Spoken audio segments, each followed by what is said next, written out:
Have you ever felt a deep burden for something broken? A city in ruins, a community in despair, a dream shattered into a million pieces. This is the story of a man who carried such a burden, a man named Nehemiah. His story isn't just about bricks and mortar. It's about the incredible power of prayer and the heart of a true leader. Our story begins far from the rubble, in the opulent palace of the Persian king, Artaxerxes.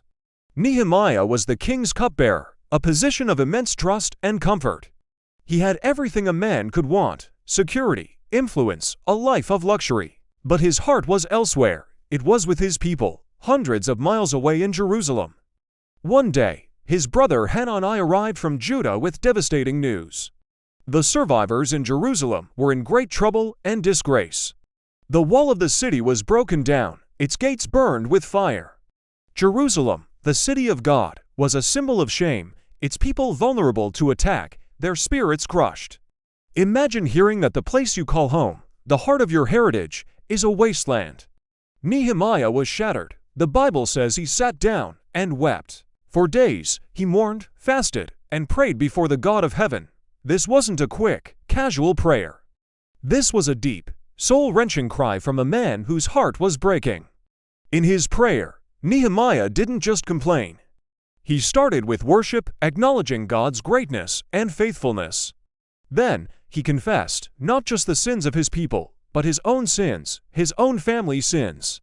He took responsibility. He reminded God of his promises to his people, promises of restoration if they returned to him, and then he made a bold request. He asked God for favor in the sight of the king. He knew he couldn't fix this problem alone. He needed permission, resources, and protection from the most powerful man in the world. Nehemiah put his life on the line. Approaching the king with a sad face could be a death sentence, as it implied displeasure with the king's reign. For long months, Nehemiah prayed and waited. He carried this heavy secret in his heart while serving the king day in and day out. Finally, the moment came. As he served wine to the king, his sadness was undeniable. The king noticed and asked, "Why does your face look so sad when you are not ill?" "This can be nothing but sadness of heart." Nehemiah was terrified.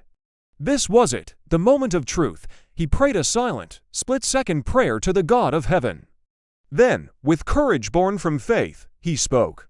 He told the king about the city of his ancestors, lying in ruins. The king's response was astonishing. "What is it you want?" he asked. Fueled by his months of prayer, Nehemiah had a plan ready. He didn't hesitate. He asked for letters of safe passage to Judah, and a letter to the keeper of the king's forest to get timber to rebuild the city gates, the wall, and a house for himself. And because, as Nehemiah writes, "the gracious hand of my God was on me," the king granted his requests. He even provided a military escort for the journey.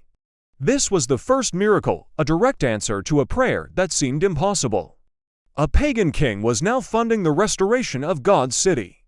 Nehemiah arrived in Jerusalem, but he didn't make a grand announcement. For 3 days, he rested and observed. Then, under the cover of night, he secretly surveyed the walls. He rode out, taking only a few men, and saw the devastation firsthand. The heaps of rubble, the burned gates. The task was immense, almost insurmountable. He needed to understand the full scope of the challenge before he could lead others. After his secret inspection, Nehemiah finally gathered the officials, priests, and nobles of Jerusalem. He didn't just give orders, he shared his heart. He said, "You see the trouble we are in? Jerusalem lies in ruins, and its gates have been burned with fire. Come, let us rebuild the wall of Jerusalem, and we will no longer be in disgrace." Then, he shared his testimony. He told them about the gracious hand of God upon him and what the king had said. His vulnerability, his faith, and his clear vision ignited a spark in the weary hearts of the people. Their response was immediate and unified. "Let us start rebuilding." So they began this good work. But whenever you start a good work for God, you can expect opposition. Two powerful officials, Sanballat the Horonite and Tobiah the Ammonite, were furious when they heard that someone had come to promote the welfare of the Israelites. They mocked and ridiculed the Jews. "What is this you are doing?" They sneered. "Are you rebelling against the king?" Nehemiah's response was not to argue or fight back in their terms. He responded with faith, "The God of heaven will give us success." We his servants will start rebuilding, but as for you, you have no share in Jerusalem or any claim or historic right to it. The work began. The wall was divided into sections, and different families and groups were assigned to each part. Priests, goldsmiths, perfume makers, merchants, men and women from all walks of life worked side by side. They built the section of the wall right in front of their own homes. They were literally protecting their own families. This was personal. This was their community. This was their future. As the wall started to rise, the opposition grew fiercer.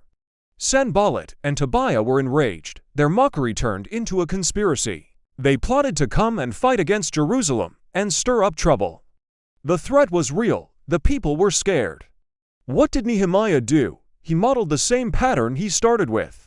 The Bible says, "But we prayed to our God and posted a guard day and night to meet this threat, prayer and action." Faith and practicality. This is the hallmark of Nehemiah's leadership. He then armed the workers. He gave them swords, spears, and bows.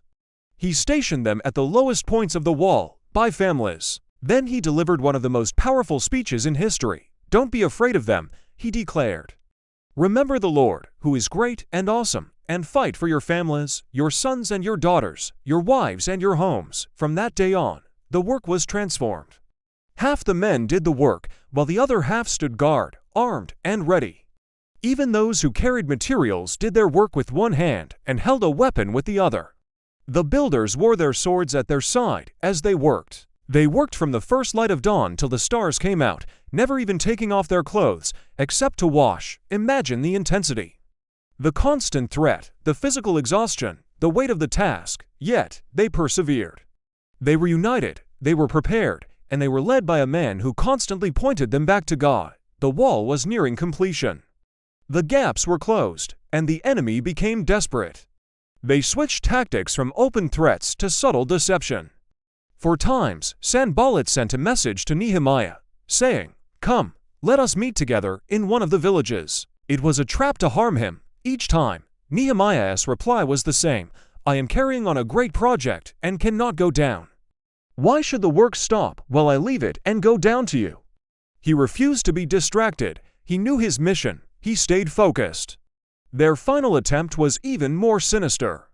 They hired a false prophet to try and frighten Nehemiah into hiding in the temple, which would have been a sin for a layman like him and would have discredited him. But Nehemiah saw through the lie. He said, "Should a man like me run away? Or should one like me go into the temple to save his life? I will not go." His courage was unwavering because his trust was in God, not in his own strength or wisdom. And so, after 52 days of relentless work, against all odds, the wall was finished. 52 days, a task that seemed impossible, was accomplished in less than 2 months. When their enemies heard about it, they were terrified. The Bible says they lost their self-confidence because they realized that this work had been done with the help of our God. The completed wall wasn't just a physical structure. It was a towering testimony to the power and faithfulness of God. Nehemiah's story is a masterclass in leadership. It shows us that true leadership begins with a burden from God. It's fueled by persistent prayer. It requires courage, wisdom, and a clear vision. It inspires unity and mobilizes people to action. And it perseveres through opposition by combining practical action with unwavering faith. What is the broken wall in your life, in your family, in your community? Maybe it looks impossible to fix. Remember Nehemiah. Start with prayer. Listen for God's direction. Take that first step of faith, even if it's scary. And watch how the gracious hand of God can take your willing heart and do something extraordinary. Thank you for watching. If this story inspired you, please like, share, and subscribe for more content that builds faith and encourages the heart.